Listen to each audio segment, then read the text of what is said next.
C'est bien, donc on lit dans l'Apocalypse au chapitre 14 et on lit à partir du verset 14 jusqu'à la fin du chapitre.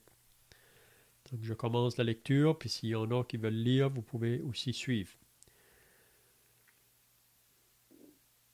Je regardais, et voici il y avait une nuée blanche, et sur la nuée était assis quelqu'un qui ressemblait à un fils d'homme, ayant sur sa tête une couronne d'or et dans sa main une faucille tranchante. Et un autre ange sortit du temple, criant d'une voix forte à celui qui était assis sur la nuée: Lance ta faucille et moissonne, car l'heure de moissonner est venue, car la moisson de la terre est mûre.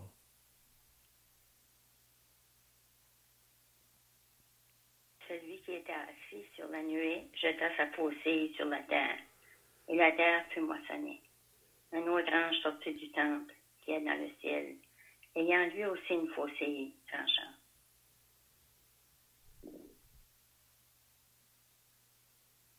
Et un autre ange qui avait autorité sur le feu sortit de l'autel et s'adressa d'une voix forte à celui qui avait la faucille tranchante, disant: Lance ta faucille tranchante et vendange les grappes de la vigne de la terre, car les raisins de la terre sont mûrs.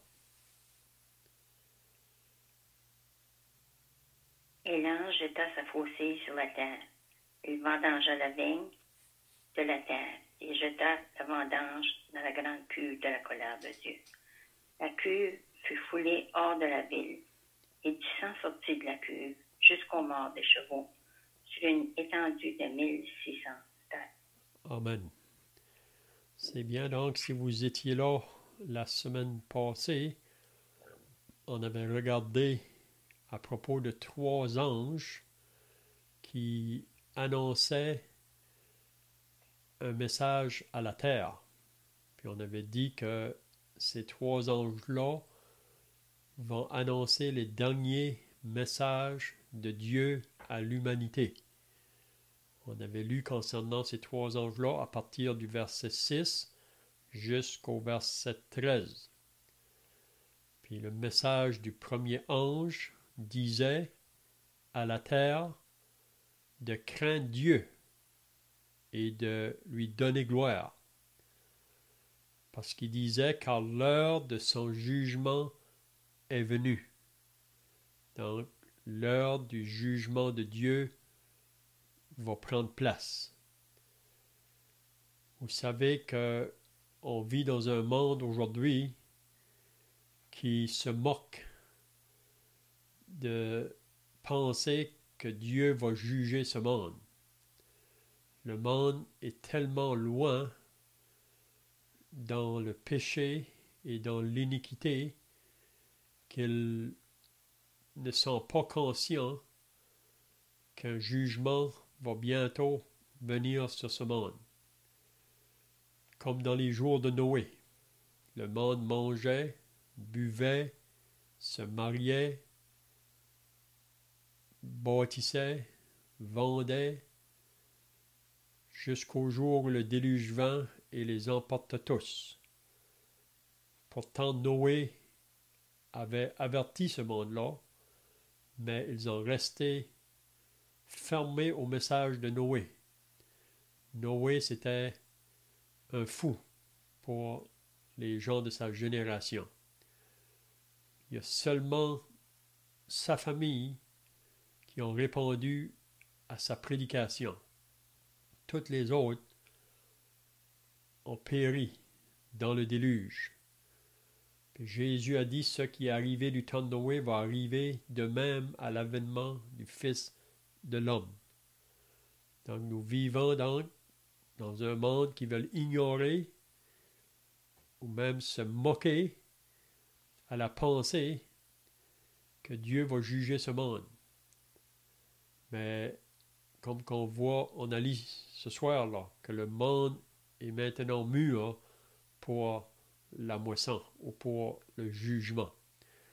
Donc, le premier ange, donc, c'est ça le message qu'il adresse aux habitants de la terre. Craignez Dieu et donnez-lui gloire. Ça veut dire il faut que Dieu ait sa place. Il faut qu'il ait la priorité dans la vie des hommes. Mais l'homme refuse. L'homme veut continuer à marcher dans sa propre voie. C'est la raison pourquoi on vit dans un monde, dans la condition où on est présentement. Okay? Même hier, en parlant avec un jeune homme, lui me disait qu'il ne croyait pas à une vie après la mort. Il disait que même il y avait des doutes à l'existence d'un Dieu à cause de tout ce qui se passe dans ce monde. Ils se disent, si Dieu est là, pourquoi que toutes ces choses-là nous arrivent? Mais l'homme, plutôt de réaliser que c'est à cause de lui que nous sommes dans la condition où le monde se trouve présentement. Ce n'est pas du côté de Dieu. Parce que Dieu, lui, il veut que l'homme se repente et que l'homme se mette en accord avec ses pensées. Mais l'homme refuse. Même le jeune homme que je parlais avec hier, il dit, moi, je dis, si Dieu tu existes, il dit, montre-moi un signe, ou fais-moi le voir, fais-moi voir un signe. Puis j'ai dit à ce jeune homme-là hier, j'ai dit, Dieu vient de te montrer un signe. Il me dit, qu'est-ce que tu veux dire? Et j'ai dit, quand que moi je suis venu ici pour visiter, je demande toujours à Dieu de me guider vers les gens que je dois rencontrer pour apporter le message. Puis j'ai dit, je pensais de retourner à la maison, mais quelque chose me dit, il faut que tu ailles de nouveau dans une certaine rue. Puis quand je suis arrivé, j'ai vu deux jeunes hommes debout, puis je me suis approché d'eux. Donc j'ai dit à ce jeune homme-là, c'est pas un hasard. Donc tu demandes à Dieu pour un signe, Dieu envoie son serviteur. Vous savez que Jonas était un signe pour les Nénévites. Même Jésus, quand il était sur la terre, il était un signe qu'il était réellement celui qui venait du ciel, qui venait de la part de son Père pour accomplir sa volonté. Noé était un signe pour sa génération. Donc j'ai dit au jeune homme hier, j'ai dit, Dieu m'envoie pour t'apporter le message. Il y a deux chemins. C'est très simple. Le message de l'Évangile n'est pas compliqué. Le monde complique le message à cause de la confusion qui se fait aujourd'hui. J'ai dit, il y a seulement deux chemins. Jésus dit qu'il y a un chemin large, il y a un chemin étroit. Jésus dit que sur le chemin large, il y en a beaucoup qui sont sur ce chemin-là, mais ça, c'est le chemin de la perdition. Mais il dit, étroit est le chemin, ils sont peu nombreux, ceux qui le trouvent. Peu nombreux. Donc j'ai dit, chaque personne est responsable de faire une décision face au message de l'Évangile. On ne peut pas rester neutre. Il y a des gens qui voudraient rester neutres, mais on ne peut pas rester neutre. Ce qu'on va faire de Jésus, c'est ça qui va déterminer si je vais être au ciel ou si je vais être en enfer. Donc, le jeune homme a pris l'article, l'invitation là, que j'avais à donner, puis il m'a dit qu'il allait regarder ou penser à ça. Je lui ai dit, c'est bien d'y penser maintenant, parce que après la mort, on ne peut plus faire de changement. C'est maintenant quand on est sur la terre. Donc, l'ange ici, dans son message, craignez Dieu et donnez-lui gloire. Le deuxième ange, lui, il disait Babylone, Babylone la grande est tombée. Donc lui, il annonce le jugement sur Babylone qui va tomber. Le jugement sur le faux système religieux. Puis ça, on va voir ça plus loin au chapitre 17 et 18 de l'Apocalypse, qui nous parle de la femme prostituée, qui représente le faux église, le faux système. Puis on sait que cette Babylone-là va être sous le contrôle du diable, on le sait, mais contrôlée par deux hommes qui vont s'élever, les deux bêtes qui nous disent dans l'Apocalypse 13. Un, c'est l'Antichrist, l'autre, c'est le faux prophète. Donc c'est eux vraiment qui vont avoir le contrôle sur tout ce système-là. Mais elle va tomber. Elle va tomber sous le jugement de Dieu. Puis même la parole de Dieu nous dit de sortir du milieu de Babylone. Sortez du milieu d'eux, mon peuple, afin que vous ne participiez pas à ces fléaux. Donc, il faut, comme chrétiens, qu'on sorte de tout ce système-là associé à la religion des hommes ou à la fausse église.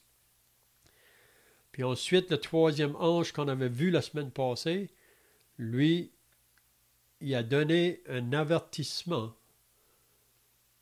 à tous ceux qui vont adorer la bête et son image. Il dit que ceux qui vont adorer la bête et son image, ils vont boire du vin de la fureur de Dieu, versé sans mélange dans la coupe de sa colère. Puis il nous dit que ceux qui vont prendre la marque de la bête, ils seront tourmentés dans le feu et le souffle devant les saints anges et devant l'agneau. Puis la fumée de leur tourment monte au siècle et des siècles. Ils n'auront ni repos, ni jour, ni nuit, ceux qui adorent la bête. Donc ça, c'est le troisième ange qui annonce aux habitants de la terre de ne pas adorer la bête ou prendre la marque de la bête. Parce qu'en adorant la bête, l'Antichrist, on va adorer le diable. Donc, on a une décision. C'est ça que l'ange veut faire comprendre à la terre. C'est soit que vous adorez Dieu ou vous adorez Satan ou le diable. Mais tous ceux qui vont prendre du côté du diable, ils seront jetés avec lui dans l'étang de feu et de souffle pour être tourmentés jour et nuit au siècle des siècles. On lit ça dans l'Apocalypse 20 et au verset 10. Donc ça, c'était ce qu'on a vu la semaine passée concernant le message de ces trois anges. Puis on avait vu à la fin, au verset 13, il disait « Heureux dès à présent les morts qui meurent dans le Seigneur. » Donc, il y a deux conditions à mourir. On a dit ça dernièrement, c'est soit qu'on meurt dans nos péchés ou qu'on meurt dans le Seigneur. Donc, si on meurt dans nos péchés, ça veut dire qu'on n'a pas cru en Jésus.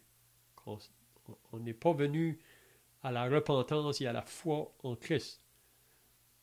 Donc, de mourir dans cette condition-là, c'est mourir dans nos péchés. C'est mourir dans l'incrédulité, de ne pas croire que Jésus est le seul moyen de refuge ou de salut. Mourir dans le Seigneur, ce sont tous ceux qui ont eu un jour dans leur vie qu'ils se sont repentis de leurs péchés, qu'ils se sont détournés. Ils sont venus dans la repentance. Ils ont crié à Dieu, comme le publicain, qui se frappait la poitrine, qui disait « Ô Dieu, aie pitié de moi », qui s'est tourné vers Dieu. Donc, tous ceux qui ont eu ce jour-là dans leur vie, qui ont cru au Seigneur Jésus pour le recevoir comme Seigneur et Sauveur, ils font partie des heureux qui meurent dans le Seigneur. Donc, ce soir, on commence au verset 14. Puis, qu'est-ce qu'on va voir du verset 14 à la fin? C'est concernant la moisson et la vendange. Puis si vous avez remarqué dans la lecture, il nous parle à propos de celui qui ressemblait à un fils d'homme, là, puis qui avait dans sa main une faucille tranchante. Puis il y a un ange qui est sorti du temple, au verset 15, puis il a crié d'une voix forte à celui qui était assis sur la nuée, « Lance ta faucille et moissonne. » Donc ça, c'est la première partie. La deuxième partie, on voit aussi un autre ange qui va sortir du temple, puis qui est dans le ciel, puis lui aussi a une faucille tranchante. Puis il y a un autre ange qui vient pour lui dire, « Lance ta faucille. » Donc il parle ici de deux aspects là, de la moisson de la terre. Donc, je ne sais pas si quelqu'un ici a des pensées, là, si vous étiez là la semaine passée, à ajouter de qu'est-ce qu'on a vu, puis même ce qu'on vient de lire ce soir, là, si vous avez des pensées, vous pouvez le mentionner. Sinon, on commence au verset 14.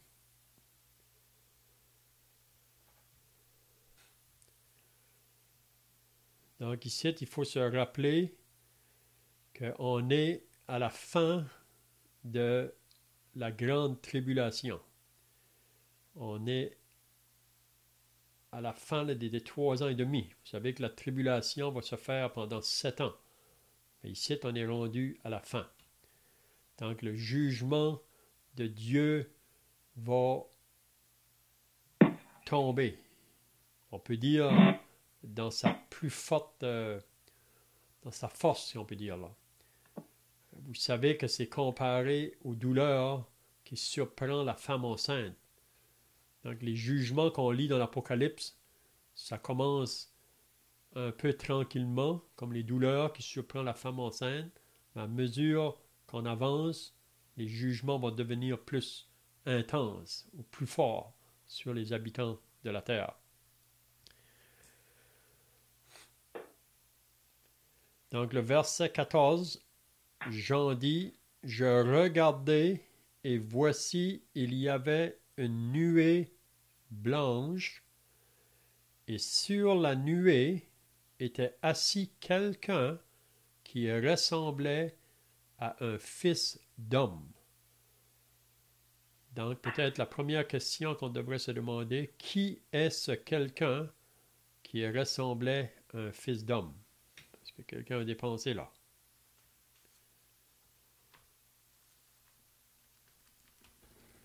Le Seigneur Jésus-Christ. C'est ça. Il représente le Seigneur Jésus. Peut-être qu'on pourrait lire dans le livre de Daniel, parce que ça avait été écrit plusieurs siècles passés par le prophète Daniel. Puis on dit que pour comprendre le livre de l'Apocalypse, il faut lire aussi le livre de Daniel, puis aussi beaucoup d'autres prophètes qui ont parlé à propos de la fin des temps. Donc on va tourner dans Daniel au chapitre 7, et on va lire à partir du verset 13. Est-ce que quelqu'un veut lire Daniel au chapitre 7 à partir du verset 13?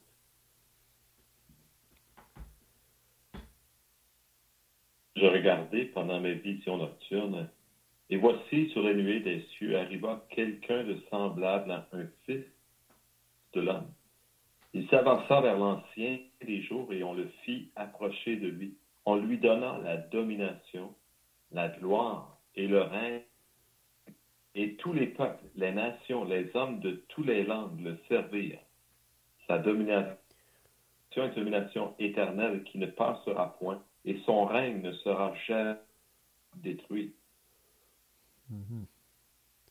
Puis là, Daniel va dire, moi, Daniel, j'eus l'esprit troublé au-dedans de moi, et les visions de ma tête m'effrayèrent. Qu'est-ce que je veux faire remarquer ici, là?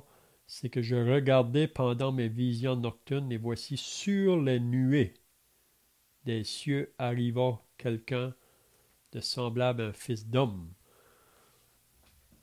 Probablement que vous vous rappelez aussi, on ne le lira pas là, mais dans les Actes des Apôtres, au chapitre 1, Jésus, avant de partir au ciel, il a apparu à ses disciples pour la dernière fois. Ça, c'est 40 jours après qu'il était ressuscité. Puis, pendant qu'il leur parlait, ça dit, il leur a dit là que vous allez recevoir une puissance, le Saint-Esprit qui va venir sur vous, et vous serez mes témoins dans Jérusalem, dans la Judée, dans la Samarie et jusqu'aux extrémités de la terre. Puis ça dit, pendant qu'il leur disait ces choses, il fut élevé. Puis qu'est-ce qu'on dit après ça là? Est-ce que vous vous rappelez qui est arrivé juste après ça?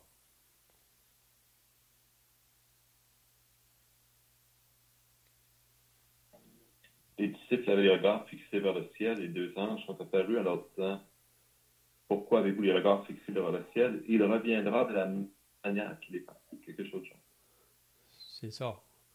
Donc ils l'ont vu, puis ils l'ont vu partir sur les... Ils l'ont vu au travers les nuées qui s'en allaient là. C'est ça, ils ont promis. Jésus a dit qu'il allait revenir. Mais là, les anges vont le confirmer. Donc, ce Jésus que vous voyez reviendra de la même manière. Puis, si on va dans l'Apocalypse au chapitre 1 et le verset 7, il nous dit aussi que, peut-être qu'on peut le lire là, pour pas... Apocalypse 1, 7. Il dit, « Voici, il vient avec les nuées. » Donc ça, c'est quand il vient vraiment pour établir son royaume, là, à la fin de la tribulation. « Voici, il vient avec les nuées et tout œil le verra, même ceux qui l'ont percé. Et toutes les tribus de la terre se lamenteront à cause de lui. » Oui, Amen.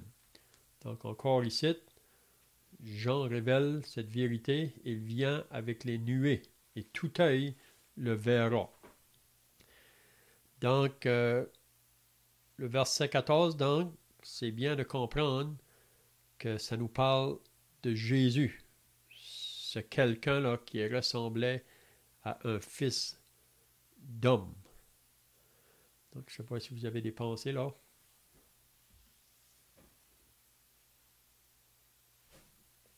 En fait, ce qu'on a lu dans Daniel est une promesse d'un royaume et d'un règne d'éternité en éternité qu'on a lu au verset 18 de Daniel, au chapitre 7. Dans 2 Samuel, en fait, on peut raccorder ça, si on veut, avec la prophétie qui avait été faite à David. On se souviendra que David avait eu l'idée de construire un temple à l'Éternel. Mais Dieu, et le prophète avait dit à David, fais ce que tu as dans ton cœur, car Dieu est avec toi. Cependant, pendant la nuit, Dieu a parlé au prophète et il lui a révélé que ce ne serait pas David qui construirait un temple en son nom. Donc, le prophète demain est allé vers David et lui a fait une révélation de Dieu. Il lui dit, parce que tes mains sont entachées de sang. David, on le sait, était quand même un guerrier, un homme de guerre, et il a dû défendre son peuple, beaucoup de guerre, mais vraiment ce sang sur ses mains, ça nous fait penser à ce péché qui est en chacun d'eux. La Bible nous dit que nous sommes tous pécheurs, et que l'on soit un meurtrier à cause de la guerre ou que l'on soit quelqu'un qui a simplement compté un mensonge dans sa vie. On est, comme tu le disais déjà dans le passé, Léon, comme la parole le dit aussi, si on commet un péché contre un commandement, on est coupable de tous. Donc, on est vraiment impur devant Dieu. Et donc, il a dit à David qu'il ne construirait pas le temple, mais que ce serait son fils. Et au verset 12, 2 Samuel, au chapitre 7, on lit « Quand tes jours seront accomplis et que tu seras couché avec tes pères, j'élèverai ta postérité après toi, celui qui sera sorti de tes entrailles, et j'affermirai son règne. Ce sera lui qui bâtira une maison à mon nom, et j'affermirai pour toujours le trône de son royaume. En fait, c'est la promesse que Dieu a faite à David, et David a compris, et les Juifs, au commencement, ont compris que c'était son fils Salomon qui construirait ce temple de l'Éternel. Et en effet, Salomon a construit un temple, si on veut, terrestre à l'Éternel, qui a été par la suite détruit. Le règne de Salomon, ni de sa postérité, n'ont été éternels. Les Juifs en sont donc venus à comprendre que la prophétie ne s'était pas accomplie véritablement en Daniel. On voit souvent ce qu'on appelle des accomplissements partiels de la prophétie. Même c'est ce que l'on lit dans l'Apocalypse, se sont souvent accomplis de façon partielle avant de trouver leur accomplissement total et final dans ce livre que nous lisons, celui de l'Apocalypse. Donc, le fait que Salomon ait régné était aussi de la volonté de Dieu, et le fait qu'il ait construit un temple terrestre à l'Éternel était aussi de la volonté de Dieu pour nous servir d'image et d'exemple. Mais le véritable temple, il a été construit par le Seigneur Jésus. Jésus a dit, détruisez ce temple et en 3 jours je le rebâtirai. La Bible nous dit que nous sommes le temple du Saint-Esprit. Ayant été purifiés de tout péché par Jésus-Christ, Dieu fait son habitation en nous. Donc, toutes ces vérités s'accomplissent en Jésus-Christ. Pour avoir le véritable sens de cette prophétie ici, il faut vraiment avoir Jésus en tête. Et on comprend maintenant comment Dieu a pu dire, il régnera, je fermerai son règne pour toujours. Il régnera d'éternité en éternité. Aucun homme sur la terre ne pourrait régner d'éternité en éternité, car la mort nous empêche de continuer. Donc, ce n'est pas le cas pour le Seigneur Jésus-Christ. Oui, il est passé par la mort, mais maintenant, il sera élevé dans la gloire et son règne sera éternel. Dieu avait dit qu'il élèverait sa postérité qui viendrait après lui. Et dans l'Apocalypse, c'est vraiment ce qu'on lit. On est en train un passage qui nous parle du Fils de l'homme, de Jésus-Christ, qui doit venir, qui est déjà venu, mais non pour régner, mais pour nous sauver, pour mourir à notre place. Car s'il était venu pour régner, il aurait dû tous nous condamner, parce que nous sommes tous des impurs, tous souillés par le péché. Donc, dans sa grâce, Christ est venu premièrement pour nous sauver. Et par contre, dans l'Apocalypse, les choses sont si terribles. Pourquoi? Parce que maintenant, Christ vient pour régner. Il a donné à l'homme sa chance, par la foi, simplement, d'être sauvé. Mais tous ceux qui auront refusé seront coupables devant lui. Donc, excuse-moi, j'étais un peu long. J'aime beaucoup ces prophéties de l'Ancien Testament qui nous annoncent des choses à venir et qui nous annoncent des choses que les Juifs et ceux qui l'ont écrites, même David n'a pas prise réellement la portée de cette parole qui lui avait été rapportée par le prophète. Ni le prophète l'a dit.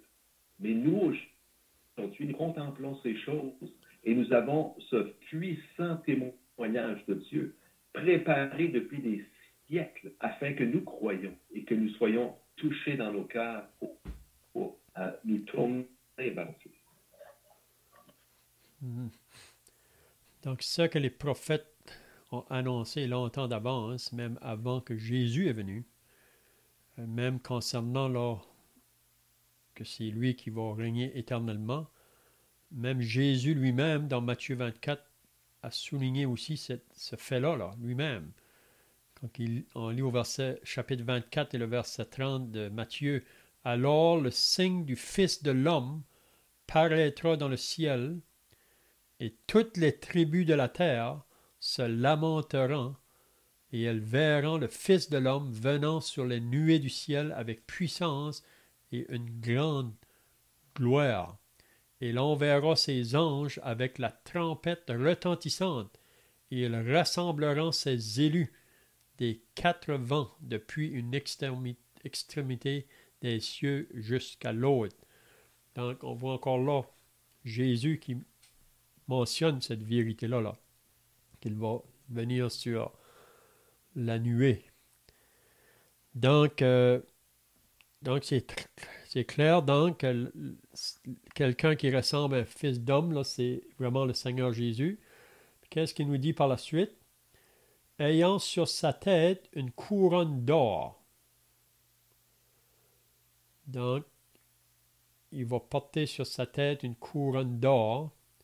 Puis ça, c'est pour nous démontrer qu'il est le vainqueur, là. C'est lui qui va avoir le dernier mot à la fin. Hein. Parce qu'on avait dit dernièrement, là, dans le chapitre 12 et 13 de l'Apocalypse, on lisait concernant le travail du diable, vraiment, qui est toujours en train de travailler contre l'œuvre de Dieu. Mais le diable et l'antichrist et le faux prophète, ils peuvent seulement aller aussi loin que Dieu va leur permettre. Mais on sait qu'à la fin, tous les trois seront jetés dans les temps de feu et de soufre. Donc, ici, il parle donc de celui qui va avoir le mot final, si on peut dire, le Seigneur Jésus. Donc, ayant sur sa tête une couronne d'or, puis ici, on dit que c'est pas vraiment une couronne comme donnée pour le roi, là, mais c'est plutôt une couronne de vainqueur, là, celui qui est vainqueur. Vous savez que la parole de Dieu nous dit que nous sommes plus que vainqueurs pour ceux qui sont en Jésus-Christ. Parce que vraiment, quand on lit le livre de l'Apocalypse, ça commence avec Jésus, ça se termine avec Jésus. Donc, il est le vainqueur. Puis si on est avec lui, on n'a pas à avoir crainte. Vraiment les jugements qui vont venir sur ce monde.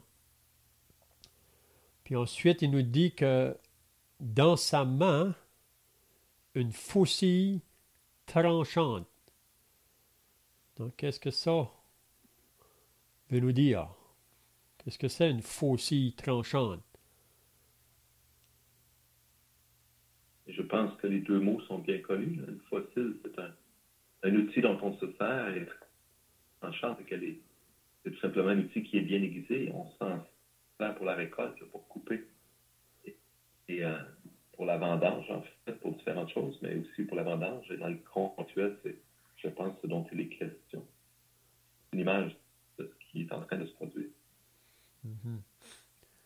C'est vrai aussi que pour ceux qui sont plus âgés, probablement vous vous rappelez, quand vous avez vu votre père peut-être avec une faucille dans le champ en train de couper l'herbe. Et c'est une blade, si on peut dire, un morceau de métal assez lent, là, bien affilé, avec attaché sur un bras de bois. Puis qu'est-ce qu'on faisait là? À droite ou à gauche, là, on vient qu'on coupe, on vient pour moissonner ou couper l'herbe. On sait qu'aujourd'hui, on a toutes sortes de machines. Mais dans sa main, donc, une faucille tranchante. Ça veut dire qu'il va l'utiliser là pour faire la moisson. Donc, le temps est arrivé où la moisson de la terre va se faire. Puis on avait dit qu'il y a deux aspects là à cette moisson. Puis on va voir au chapitre 16 que le premier côté de la moisson, là, ça va s'accomplir au travers des 7 coupes, les 7 dernières coupes de la colère de Dieu qui va tomber sur la terre. Vous savez que quand il parle de la moisson ici, c'est vraiment un jugement qui va tomber sur ce monde. Puis on voit dans les 7 dernières coupes de la colère de Dieu, c'est que Dieu encore juge, mais c'est toujours dans le point que l'homme va se repentir. Mais malheureusement, ça nous dit que les hommes ne voudront pas se repentir. Si vous allez au verset 10 du chapitre 16, peut-être qu'on pourrait lire à partir du verset 8, là, il parle de la 4e coupe. Ça dit le 4e versa sa coupe sur le soleil. Et il lui fut donné de brûler les hommes par le feu. Et les hommes furent brûlés par une grande chaleur. Regardez qu'est-ce que ça nous dit. Et ils blasphémèrent le nom de Dieu, qui a l'autorité sur ces fléaux. Et ils ne se repentirent pas pour lui donner gloire. Donc l'homme refuse de se repentir pour donner gloire à Dieu. Donc on dit donc la première section qu'on voit ici ce soir concernant le Fils de l'homme avec cette faucille dans la main, donc il va accomplir cette moisson-là au travers de ces 7 coupes qui vont tomber, qu'on verra dans le chapitre 16. Puis le deuxième ange qui sort du temple, là, puis lui aussi a une faucille tranchante. Donc ici, c'est réellement un ange. Le premier, ça nous parle réellement de Jésus. Mais le deuxième qui sort, c'est réellement un ange. Donc on peut voir que à la fin, Dieu va souvent utiliser les anges pour accomplir son plan, si on peut dire. Il l'a fait sous l'ancienne alliance, beaucoup. On voit encore à la fin. Mais le deuxième ange, là, quand il parle de la moisson, il parle de la moisson des raisins ou des grappes, ça dit, de la vigne. Parce que les raisins de la terre sont mûrs. Puis il cite vraiment, c'est plutôt là, à la fin, c'est le jugement qui prend place à la fin de la tribulation, là, quand que toutes les nations de la terre vont s'associer avec l'Antichrist pour faire la guerre à Israël.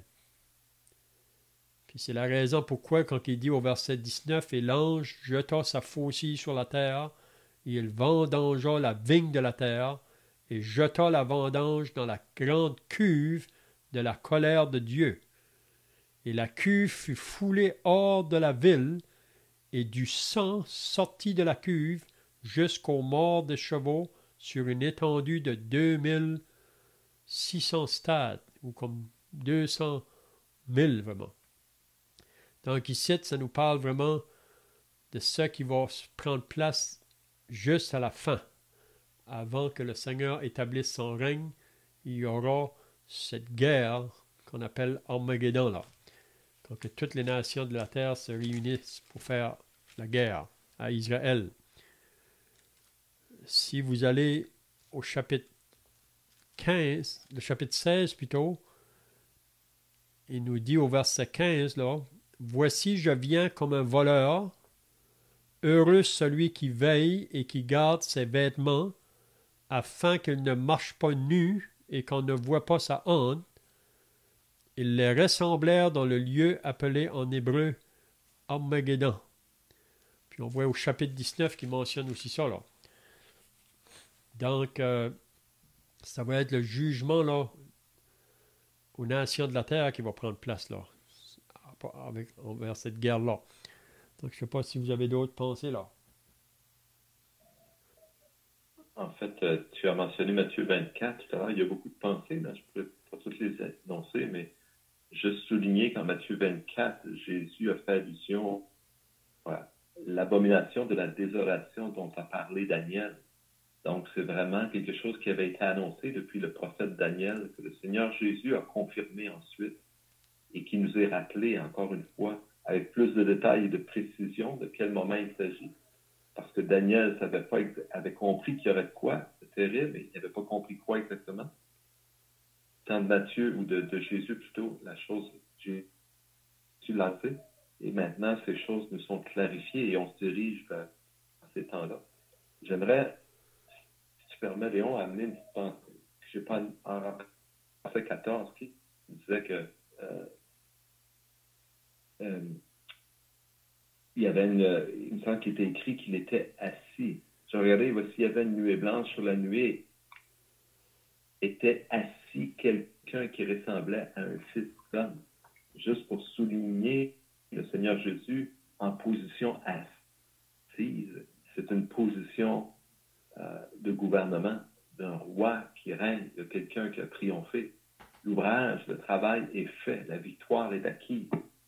Et juste pour montrer le contraste, on se souviendra dans le livre des Actes au chapitre 7, lorsque Étienne, un des premiers chrétiens, qui était rempli de l'Esprit, a été mis à mort par l'apôtre Paul, on voit qu'il a parlé et qu'avant de mourir, il a dit « Je vois les cieux ouverts et le Fils de l'homme debout à droite de Dieu.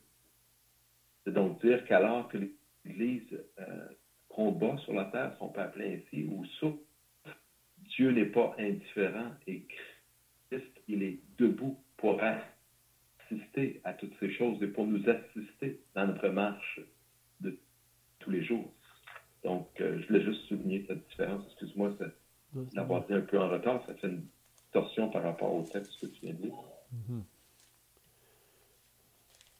C'est bien. Donc, je vois que le temps est pas mal passé, là, mais il y a des passages qu'on aurait pu regarder, là, mais peut-être qu'on pourrait regarder ça un peu la semaine prochaine pour confirmer ces vérités-là que des prophètes ont parlé. Même vous pouvez lire ça pour vous-même. Joël, dans le prophète Joël au chapitre 3, il mentionne ça. Puis aussi Zacharie mentionne ça. Le temps de la vendange, là, ou le jugement qui va arriver à la fin. Donc, je ne sais pas si vous avez d'autres pensées ou des questions ici, là. Sinon, le temps est passé. Là, c'est bien. On va terminer par la prière. Puis ensuite, on pourra chanter un cantique, si vous voulez. Pour notre Dieu et Père, tu nous écris du ciel parce que tu révèles ces choses non point dans le but de nous épeurer, mais bien dans le but de nous aviser, que nous sachions. Seigneur, personne ne sera innocent en raison de son ignorance devant toi, parce que du ciel s'élève ta voix pour déclarer que l'homme est pécheur. Et tu nous annonces, Seigneur, ce jugement. Et ce n'est pas une chose nouvelle, car déjà tu as jugé la terre. Nous souvenons, Seigneur, de ce qui est arrivé à Sodome et Gomorrhe. Nous savons ce qui est arrivé aussi du temps de Noé. Nous savons, Père, ce qui est arrivé aux Juifs qui ont désobéi à ta parole. Notre Dieu, qui voudrait donc se faire à croire que tu ne jugeras pas ce monde? La réalité de ce jugement est là, devant notre visage qui crie vers nous. Mais réveillez-vous et considérez votre fin et évitez ce jugement dans lequel vous serez pour toujours écrasés et rejetés loin de la face de Dieu. Et notre Père, ton désir, c'est que nous soyons non rejetés loin de ta face, mais que pour toujours nous soyons avec toi.